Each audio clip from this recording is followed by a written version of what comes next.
Au titre d'aujourd'hui de l'atelier, c'est faut-il préférer le loisir au travail? Alors il est vrai que, évidemment c'est un titre provocateur, évidemment c'est un titre paradoxal, et de but en blanc, le travail, je dirais, est négatif et le loisir est positif. Et quand on se plonge même dans l'étymologie, ne serait-ce que dans l'étymologie des deux mots, je dirais, il n'y a pas photo. On a tendance, on est tenté évidemment de donner une réponse immédiate, de favoriser le loisir, et qui a la part belle, et puis de défavoriser le travail. Quelques mots justement sur l'étymologie pour montrer que il y a vraiment une différence entre les deux choses. Le travail, le mot travail vient d'un mot du bas latin qui est tripalium. Et tripalium, ça désignait un instrument, je ne vais pas dire de torture, mais un instrument fait de 3 pieux, tripalium, originairement, qui servait à immobiliser les chevaux notamment, pour les ferrer, pour les marquer au fer rouge, pour les soigner et aussi pour aider à la délivrance des juments. Ça a donné le terme travail, un peu plus tard au Moyen-Âge, un chevalet de torture.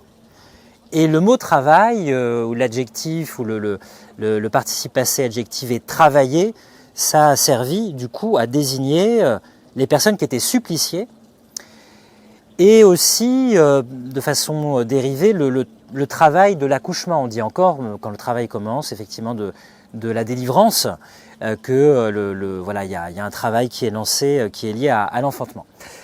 Évidemment, quand on en reste là, le travail apparaît très négatif, et ce n'est qu'aux alentours du XVIe siècle que le sens moderne que nous on prête au travail a commencé vraiment à se généraliser. Le sens moderne, c'est quoi? C'est faire un ouvrage ou rendre plus utilisable, travailler quelque chose, c'est-à-dire voilà, le rendre utile, le rendre utilisable, l'ouvrager, pourrait-on dire. Alors, il existe une définition célèbre du travail, je vous la donne parce qu'il faut partir, je dirais, d'une définition. Elle est très célèbre, elle comporte un parti pris. Je l'indique tout de suite, je vais vous dire quel parti pris, qui est contestable. Et je vais vous dire pourquoi il est contestable, mais on va quand même partir de cette définition parce qu'elle est pas mal, elle est assez englobante. Et ensuite, on va passer à une petite définition du loisir, avant que je ne vous pose les premières questions. Il y a une définition célèbre du travail qui est donnée par Karl Marx. Ça ne vous surprendra pas, quelqu'un qui s'est occupé des conditions de travail, à un moment a dû définir le travail.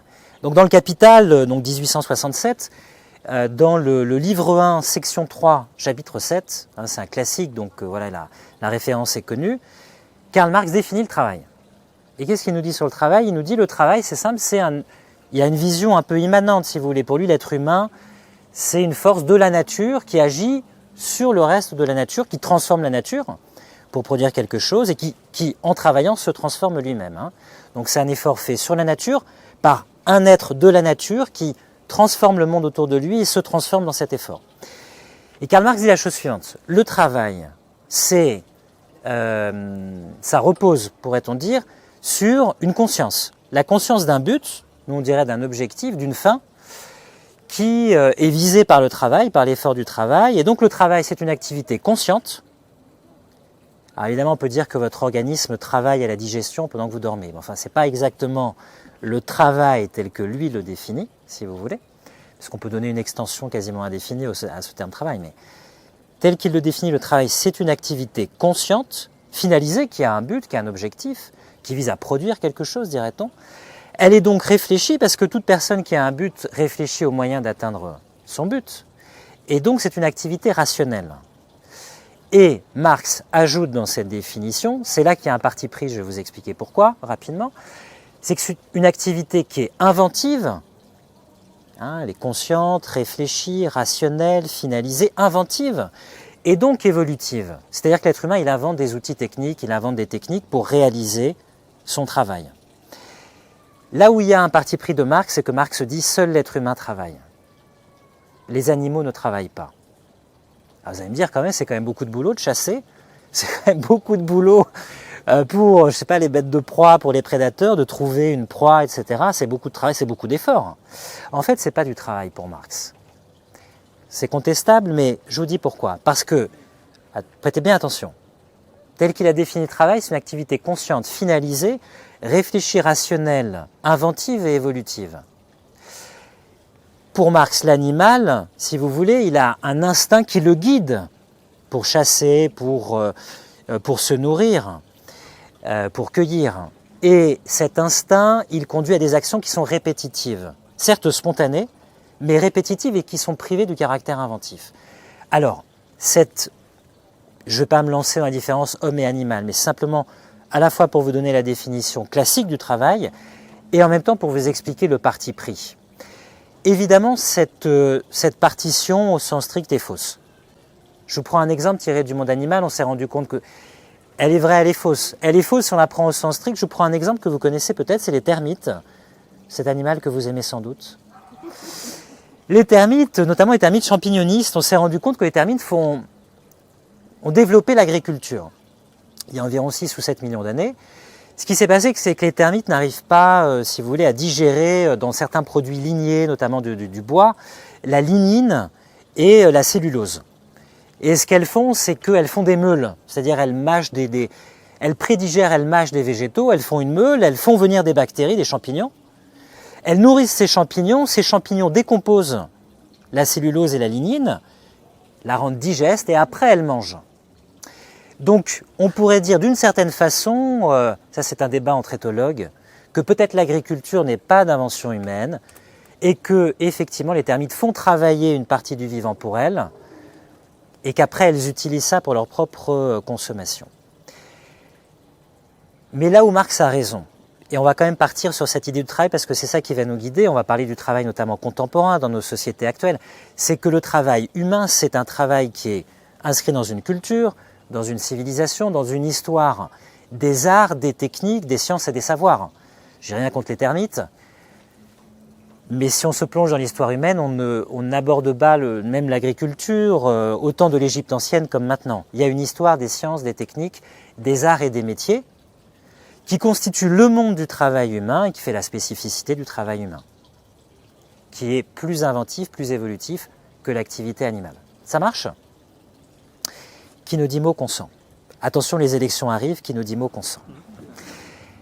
Alors vous allez me dire, très bien, pour le travail, on part sur cette définition du travail, on admet peut-être cette différence de principe entre le travail humain et l'activité animale, mais que dire du loisir ? Alors le loisir, j'allais dire, on va partir d'une définition aussi que je vous propose, pour s'entendre au moins sur les termes de la discussion. Après, ce sera vous qui allez parler. Moi, je vais siroter aussi, comme vous, des apéritifs, je vais vous écouter. Il faut quand même qu'on parte d'une définition. La définition du loisir, elle est à la fois plus simple et plus ambiguë. Il ne semble pas, quand même, quand on parle du loisir, normalement, ce n'est pas quelque chose d'ambigu. En réalité, le loisir, c'est très ambigu. C'est plus simple parce que le loisir, c'est synonyme de possibilité, de liberté et de maîtrise. Quand on regarde le terme français loisir, d'abord, le loisir, même si c'est un sens un petit peu vieilli, un peu désuet maintenant, le loisir, c'est la possibilité de faire ou de ne pas faire. Quand on dit vous viendrez me voir si vous en avez le loisir, ça veut dire si vous en avez la possibilité. Donc c'est déjà synonyme de liberté, de possibilité. Le sens dérivé ensuite s'applique au temps. C'est ce qui va nous intéresser, le temps de loisir évidemment. C'est la possibilité d'utiliser son temps tel qu'on le souhaite. C'est aussi, donc pas simplement la possibilité, la liberté, mais aussi la maîtrise. Il y a une ancienne expression française à laquelle on ne pense plus maintenant, mais être au loisir de quelqu'un, c'est être à la discrétion de quelqu'un, au pouvoir de quelqu'un. Donc le loisir, c'est un terme positif qui dit la possibilité, la liberté, la maîtrise et le pouvoir. Et dans un sens secondaire, qui est devenu le sens moderne, c'est le temps. Laissé libre, les choses dans la notion de liberté, par les contraintes de la vie, le travail, et par les nécessités de production liées au fait des besoins de subsistance. Donc c'est la liberté, la possibilité, le temps libéré des contraintes, et puis par dérivation, ce sont les activités par lesquelles on occupe le temps libre. Donc ce sont les activités de loisirs, on peut même parler de civilisation du loisir.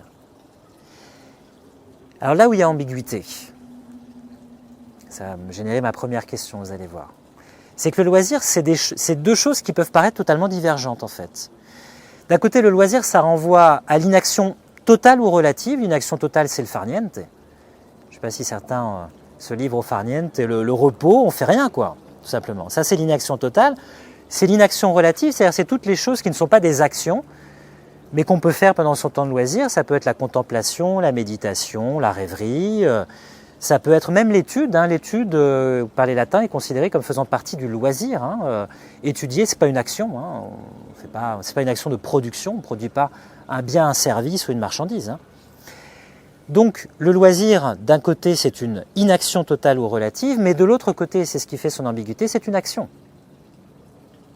C'est une action, c'est toutes les choses qu'on peut faire dans son temps libre. Alors ça peut être la distraction, le divertissement, la fête, l'amusement, tout ce qu'on veut qui est lié à la détente, mais ça peut être aussi la pratique de l'art, et l'art c'est très exigeant. Ça peut être les bonnes œuvres, ça peut être tout ce qui sert à occuper son temps de loisir. Et vous voyez l'ambiguïté, c'est que le loisir, c'est à la fois le farniente, la détente, le repos, on fait rien du tout. On fait une action relative, si on fait quelque chose qui n'est pas totalement actif, mais qui n'est pas totalement une action. Et de l'autre côté, on fait des choses qui peuvent être très exigeantes. Je prends l'exemple de la musique. On dit bien qu'on travaille un instrument de musique. Et les gens qui font de la musique, s'ils veulent vraiment s'y atteler, c'est très exigeant.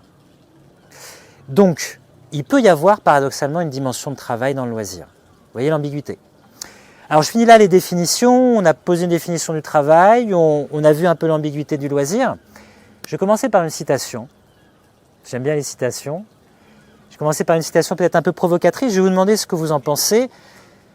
Je vous la dis en entier, et puis après je vous interroge sur les parties de cette citation, parce qu'en fait cette citation de Jean-Jacques Rousseau, elle comporte des parties, et à chacune de ces parties, Rousseau avance des affirmations qui sont peut-être contestables.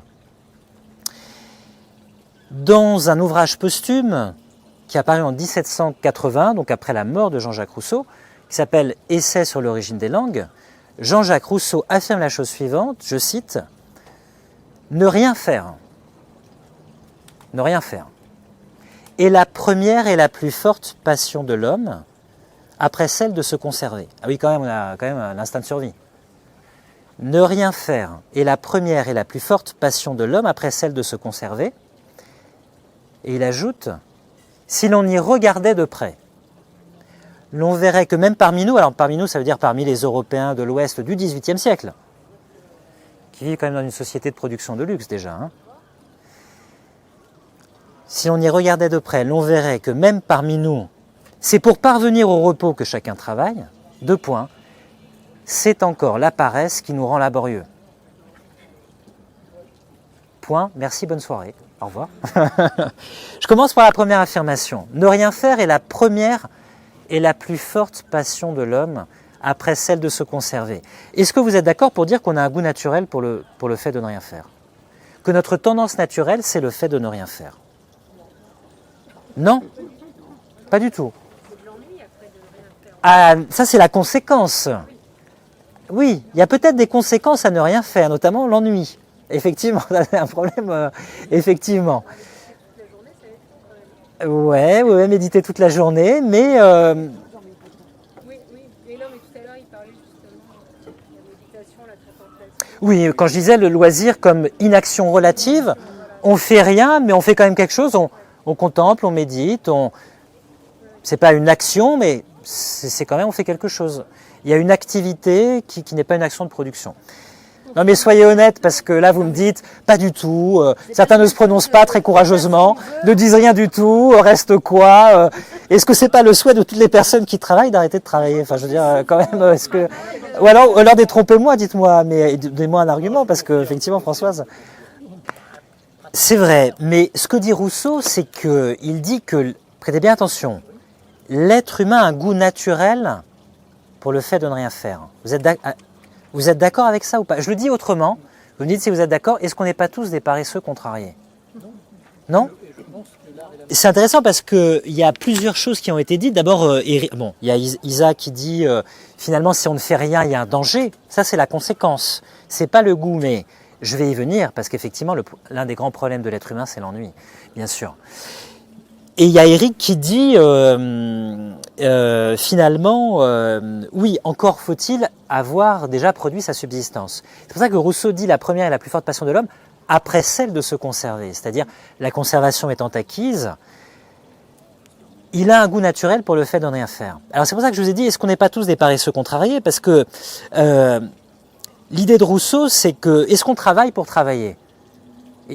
Ou est-ce qu'on travaille pour autre chose que le travail? On travaille pour le loisir.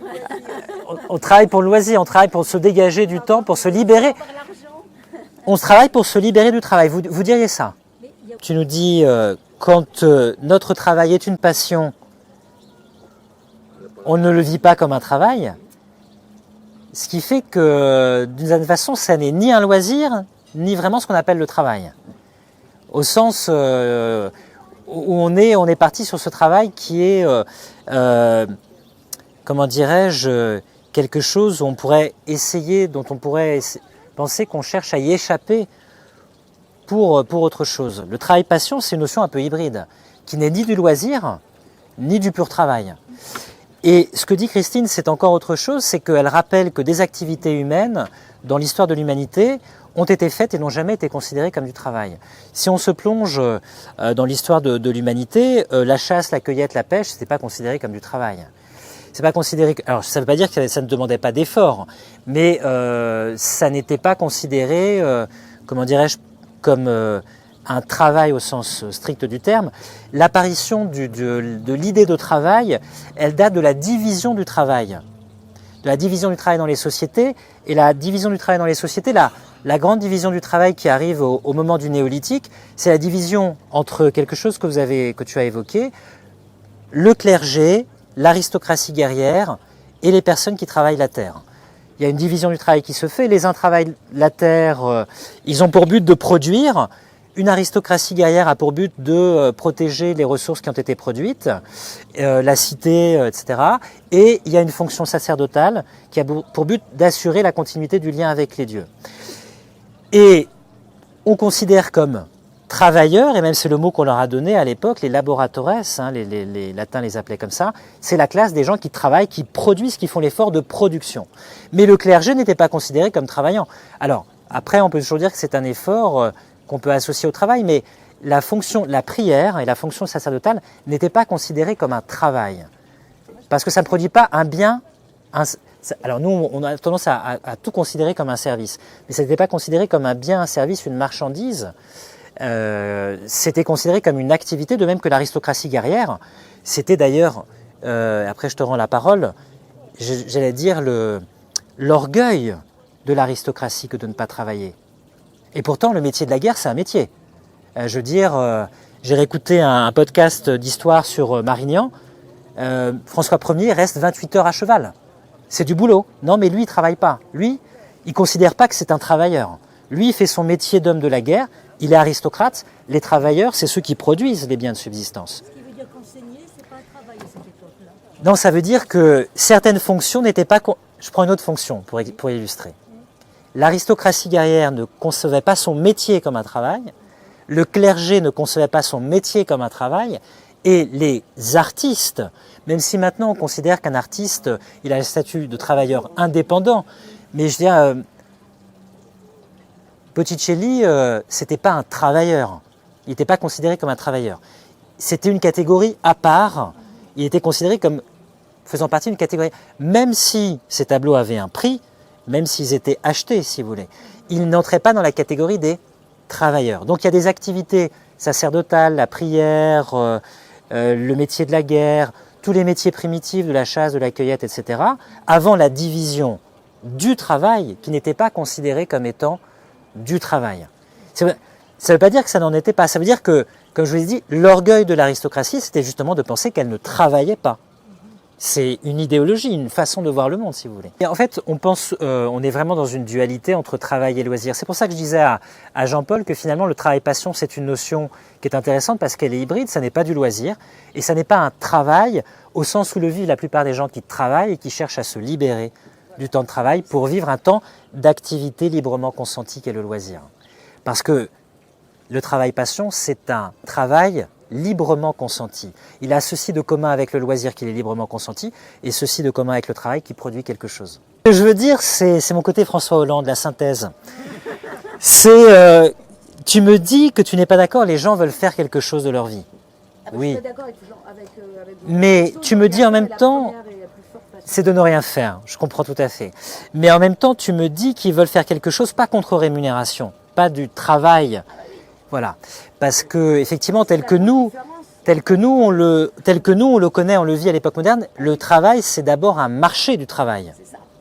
Ah oui, d'abord du mais jugement, là du où, contrôle, là où du c'est challenge, paradoxal, et- c'est qu'il y a aussi un marché du loisir. On va y venir. Mais je vois ce que tu veux dire.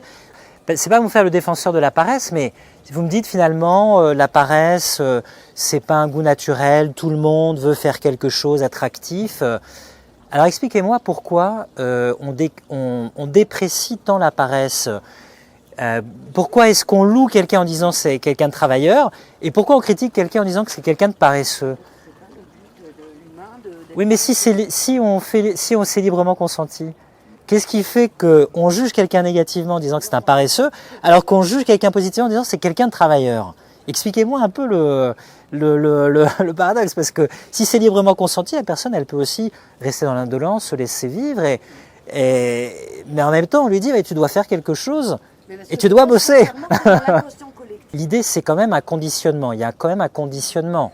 C'est pour ça que derrière le naturel, ou ce qu'on pense être naturel, souvent, il y a un conditionnement. C'est ça que je voulais dire. Mais peut-être aussi un conditionnement à faire quelque chose pour se donner le sentiment de mériter de l'existence qu'on mène. Donc, ça, c'est très intéressant. Parce que ça nous renvoie à cette thématique de l'ennui. Alors, si je voulais résumer le nœud de notre désaccord, mais en fait, moi, je défends pas la thèse de Rousseau, je l'ai dite pour vous embêter, en fait, faut être honnête. Je l'ai dite pour vous embêter, c'est que, pourquoi Rousseau dit ça aussi? Alors, je vais y revenir, mais d'abord, le nœud de notre désaccord, c'est que Rousseau nous dit qu'il y a une indolence naturelle. Il prend un peu exemple sur les animaux. Alors, vous allez me dire, il y a des animaux qui sont tout le temps à l'ouvrage, quand on prend les fourmis, les abeilles, c'est des sociétés de division du travail, je veux dire, elles sont sans cesse en train de travailler. Je ne sais pas si c'est un modèle d'ailleurs, enfin bon, elles sont sans cesse en train de faire quelque chose. Et Rousseau, en fait, il veut s'opposer à la société du XVIIIe siècle, qui est déjà une société du luxe et de la consommation qu'il juge inutile, et qui produit en fait une exacerbation du travail qui tourne à vide. Produire pour consommer, en fait. Et consommer oblige à de nouveau retravailler pour pouvoir de nouveau consommer. Et Rousseau considère que c'est une dynamique, c'est une machine qui est lancée, si vous voulez, au XVIIIe siècle, qui n'a pas de fin, qui est indéfinie, et qui fait que les êtres humains sont pris dans une boucle production-consommation. Et donc il essaie de retrouver quelque chose qui sort de cette culture du XVIIIe siècle, en retrouvant une nature qui est peut-être fantasmée, bien sûr, qui est celle des animaux et de l'indolence animale. Pour la plupart des animaux, quand ils sont repus, ils se laissent être. Alors que l'être humain, je vais y revenir, il peut être drogué au travail. On va y revenir à ce paradoxe. Attendez, juste, je termine et puis après, je vous donne tout de suite la parole. Lui, ce qu'il dit, c'est qu'on ne travaille jamais pour travailler. On travaille pour se donner les moyens de ne rien faire. C'est un peu son idée. Pour peut-être, comme disait après Annabelle, avoir une activité librement consentie qui ne nous est pas extorquée et de ne pas avoir le sentiment d'être inutile, etc. L'idée, c'est... je la formule comme ça, je ne sais pas si vous serez d'accord. Est-ce que c'est aussi un art de ne rien faire? Parce qu'Annabelle disait, à juste titre, on a tendance à vouloir faire quelque chose, mais est-ce que c'est aussi un art de savoir ne rien faire? Savoir lézarder? Et est-ce qu'il ne faut pas justement une certaine force pour se déconditionner et se permettre, s'autoriser à ne rien faire? Oui, oui. En fait, Ils n'ont pas de temps mort. Ils passent d'une activité à l'autre, ils sont sollicités. le fait d'avoir du temps et de ne rien faire, ça permet de se découvrir soi-même. Tout à fait. Déjà, le fait de ne pas employer son temps, ça implique d'être avec soi-même déjà. Oui. D'accepter peut-être parfois une part de solitude, de ne pas meubler le temps. Voilà. Ça peut être angoissant aussi, de ne pas avoir quelque chose pour occuper son temps. C'est ce qui va nous amener à la question de l'ennui. Juste avant d'aborder cette question de l'ennui, de l'emploi du temps, qui est très important, puisqu'en fait, le loisir, on finit par l'occuper, par occuper son temps de loisir un peu comme du travail, par employer son temps. Donc, avec l'emploi du temps de ministre de certains retraités auxquels tu faisais référence, mais juste avant d'aller dans ce sens, et avant d'en venir à la question de l'ennui, parce que c'est une question importante, il y a quand même un paradoxe. C'est que, je l'ai mentionné tout à l'heure, on peut être drogué au travail. Alors ça, il faut m'expliquer quand même, parce que si le travail a une dimension généralement reconnue de pénibilité, plus ou moins accentuée, en tout cas d'inconfort, comment se fait-il qu'on puisse être drogué au travail? Alors moi j'ai un exemple, mais je ne veux pas imposer mon exemple. Est-ce que vous avez des exemples autour de vous? Est-ce que vous comprenez cette dynamique qui fait qu'on peut être drogué au travail? Oui, Et qu'est-ce qui explique qu'on peut être drogué au travail, sachant que... C'est la même chose que le sport. oui, c'est peut-être, on l'a dit, être tout le temps à l'ouvrage. Il y a un côté grisant aussi, surtout quand c'est une passion, on a parlé de la passion tout à l'heure, c'est un véritable accomplissement. Mais en même temps, être tout le temps à l'ouvrage, ne jamais être décroché. Moi, je pensais en fait au terme déconnexion, déconnecté, qui est vraiment moderne et qui qualifie sans doute le mode contemporain de travail. Hein. Ne pas pouvoir se déconnecter, à un moment de débrancher, etc. Ça empêche peut-être de se réinventer aussi. À un moment, on fait le point, le bilan, on prend de la distance, on prend un peu de champ par rapport à ce qu'on fait. Je l'ai dit, on est un petit peu moins le nez dans le guidon, on est moins dans la répétition et dans de la routine du travail, de l'activité qu'on mène. Alors juste avant de laisser la parole à Françoise, qui levait la main tout à l'heure, je voulais vous citer une autre phrase célèbre qui permet d'aller vers cette question de l'ennui. Une phrase de Voltaire qui est tirée de Candide ou l'optimisme. Et cette phrase dit la chose suivante: le travail éloigne de nous 3 grands mots. L'ennui, le vice. Le vice ne concerne personne ici, mais je le mentionne. Le vice et le besoin. L'ennui, le vice et le besoin. Alors, je laisse la parole à Françoise et après je vais y venir pour commenter cette citation et en dire un peu plus et vous poser une question à ce sujet. Françoise. Oui, c'est vrai, si on parle d'une crise, de crise de sens. Oui, mais cette crise de sens, pourquoi a-t-elle eu lieu? Parce que justement, on le disait avec Christine, à un moment, ils n'ont plus travaillé. Oui, ils n'ont plus travaillé dans les mêmes conditions. Et donc, à un moment, quand il faut reprendre le collier, la question se pose, le questionnement, on se dit, mais est-ce que ça en vaut bien la peine? Est-ce que ça en vaut le coup? Il y a une question, mais... C'est des problèmes de riches, effectivement, parce que... Ah, mais non, mais c'est des problèmes de riches, hein. C'est-à-dire qu'effectivement, à un moment, je veux dire, quand on n'a pas le choix, on travaille, hein. Ça, on travaille avec ce qu'on peut faire. Mais... Que pas tout le monde n'a pas travaillé pendant le Covid, parce qu'il y en a... Oui, bien sûr, moi aussi, je bossais, bien sûr, pendant le Covid. Et oui, tout à fait, moi je travaillais aussi pendant le Covid, donc voilà, mais en tout cas, ça peut être lié, c'est peut-être une des explications de la crise de sens. Alors je voulais en revenir quand même à cette phrase de Voltaire: le travail éloigne de nous 3 grands mots, l'ennui, le vice et le besoin. Alors j'allais dire le vice, presque dans la paresse, dans le fait de ne pas travailler, ça voudrait dire qu'il y aurait un mal à se laisser aller. Ça peut nous conduire dans le chemin du vice, peut-être, je ne sais pas.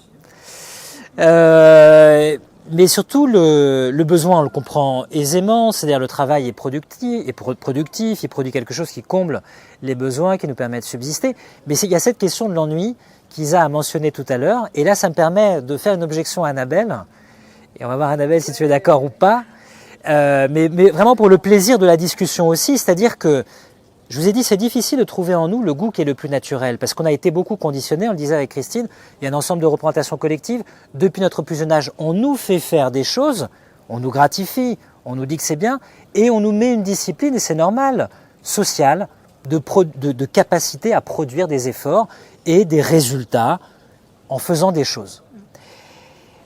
Avec des bonus, des malus, une bonification, etc. Et je pense que tous les parents, s'ils voient un enfant qui est, entre guillemets, catégorisé comme paresseux, sont moins contents que s'il est travailleur. Je pense que... Non, ils sont contents, paresseux? Non, je suis d'accord. Donc il y a cette tendance encore de toute façon.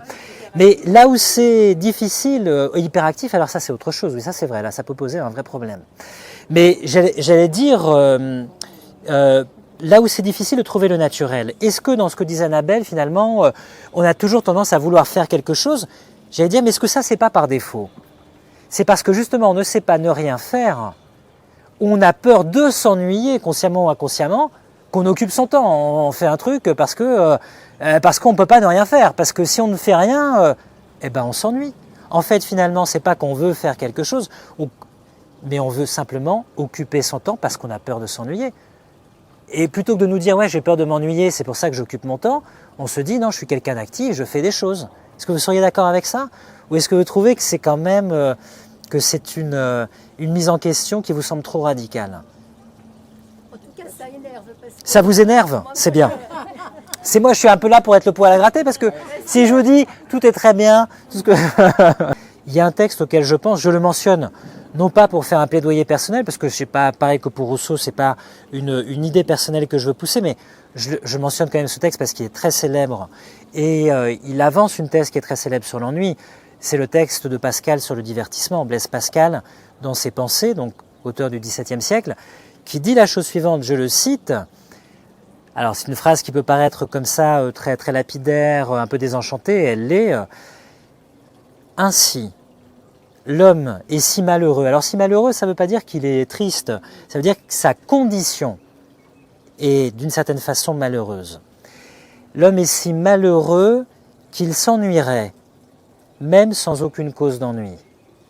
Et si vain, parce que la suite de la phrase est intéressante, parce qu'on dit finalement il s'ennuie. Non, parce qu'il est vain, c'est ça qu'il sauve.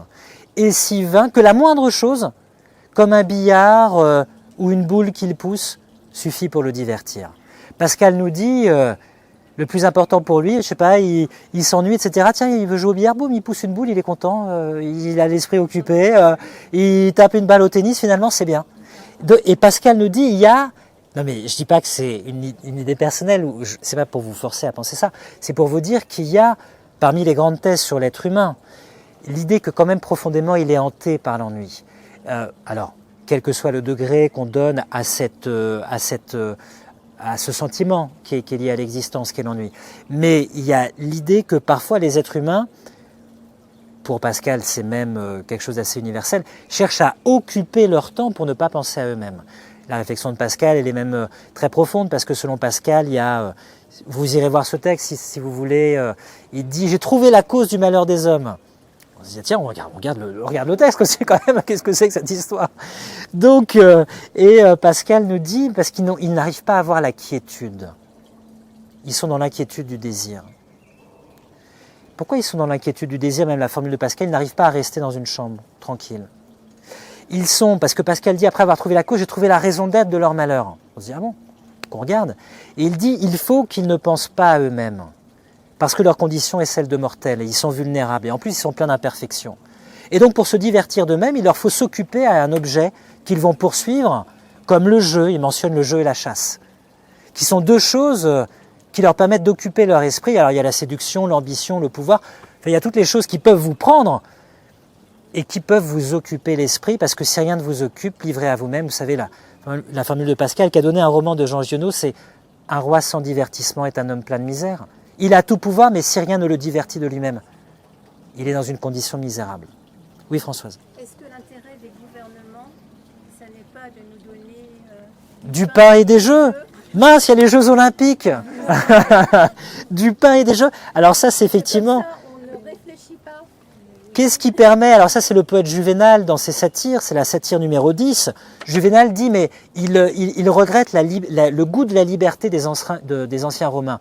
Et il dit, dans la Rome de maintenant, dans la Rome de l'Empire, ils ont abdiqué leur liberté politique. Pourquoi? Parce qu'on leur donne du pain et des jeux. Ils ont de quoi une subsistance, un spectacle qui leur occupe l'esprit. Ils vont au Colisée, ils vont voir des spectacles.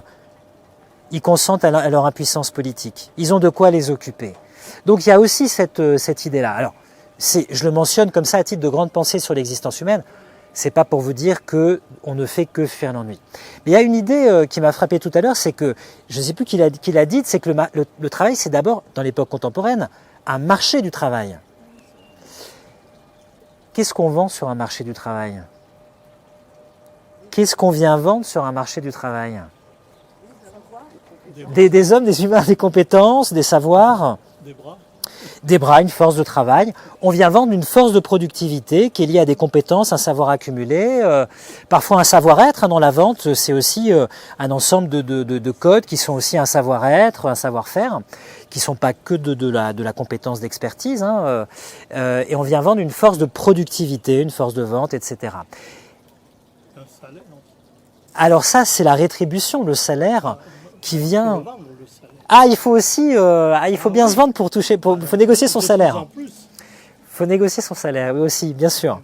Mais j'allais dire, est-ce que la société du loisir qui est la nôtre n'est pas aussi un marché? Est-ce que le loisir moderne, c'est pas aussi beaucoup de consommation? Je vous prends un exemple. Vous vous dites, voilà, j'ai une après-midi de loisir, allez tiens, je vais prendre un café sur le Vieux-Port. tiens, je vais faire un tour en canoë-kayak avec des amis. Tiens, je vais au cinéma. Est-ce qu'il ne faut pas beaucoup de gens qui bossent pour ça? Il faut des gens qui bossent au café, des gens qui vont louer le canoë-kayak, une industrie du cinéma pour produire des films. Est-ce que la société du loisir, c'est pas une société de travail finalement? Ah bah d'accord, mais alors quelle est la différence alors, du coup entre la société du loisir et la société de travail? Mais quand on n'est pas pris totalement dans l'effort de travail et le temps qui est laissé libre, comme disait Karl Marx, pour reconstituer sa force de travail, c'est-à-dire, faut penser au 19e siècle. Hein. Tout à l'heure, j'ai parlé de la paresse. Vous savez, l'un des gendres de Marx, qui était français, qui était Paul Lafargue, Marx, il n'était pas content parce que ses filles se sont mariées avec des Français. Il disait encore un Français quand sa fille voilà. Il y avait Paul Lafargue, qui était l'un des gendres de Marx, qui a écrit Le droit à la paresse. Mais Paul Lafargue, il évoque les journées de 12 heures, de 14 heures des personnes au 19e siècle. Alors évidemment, là, le temps qui vous reste, c'est le temps pour reconstituer votre force de travail, pour aller retourner travailler. Donc effectivement, c'est un luxe aussi à un moment de pouvoir se poser la question du sens de son travail. Donc en effet... oui, voilà, effectivement, ça c'est... Donc il y a effectivement le temps qui permet d'être dégagé, qui permet à un moment de se poser la question du sens de son activité. Il y a un texte que j'aime beaucoup, vous pourrez retrouver peut-être des extraits sur internet, et puis le livre vous pouvez le trouver à la médiathèque ou ailleurs. C'est un livre de Marc Fumaroli qui s'appelle L'État culturel, qui date de 1991. Il va à Las Vegas et en fait il décrit cette ville du loisir, et il dit mais tout le monde bosse. Tout le monde bosse parce que finalement les gens ils arrivent pour vivre. Alors les touristes ils vivent ce qu'il appelle un temps de loisir chimiquement pur, c'est-à-dire ils ne font rien. Mais ils sont dans une telle indolence, dans un tel abandon loisir qu'ils refusent même de penser à la façon d'occuper leur temps. Donc ils veulent qu'on leur vend un séjour de loisir, donc on leur vend, si vous voulez, une mécanique à s'occuper d'eux. Donc ils ne font, enfin ils ont dans un temps de vacances chimiquement pur, ils ne pensent plus à rien. Et il décrit cette société qui est en fait une société de travail, une société de production et de consommation de biens et de services. Donc ça c'est un premier paradoxe, c'est qu'en fait notre société qui est une société de la production, c'est aussi là une société de production de biens de consommation qui est liée au loisir. Le loisir c'est aussi un marché. J'en viens quand même à un autre paradoxe, c'est l'emploi du temps. Tout à l'heure, Annabelle disait, je connais des personnes qui sont en retraite, qui emploient tout leur temps. Alors, Françoise a dit que son papa lui disait, ça t'occupe. Qu'est-ce qu'on cherche quand on cherche à employer son temps? À donner du sens à sa vie. À donner du sens à sa vie, mais est-ce qu'on est... À ne pas s'ennuyer aussi, sans doute. Pardon? Avoir des plaisirs, des occupations, des plaisirs. Consommer. Pardon? À avoir une vie sociale, tout à fait. Alors ça, c'est plus peut-être... est-ce que c'est lié plus au loisir ou au travail? Il y a un texte auquel je pense aussi, que vous connaissez peut-être, vous connaissez sans doute l'auteur, vous avez entendu parler de lui, c'est Jean Baudrillard, qui est mort il y a quelques années. Jean Baudrillard, dans La Société de consommation en 1970, il dit finalement, qu'est-ce que le pur loisir? Il dit c'est quelque chose qui échappe on parlait de l'idéologie, des représentations collectives qui valent pour le travail. Et il dit finalement, le loisir c'est devenu une consommation, c'est devenu un marché,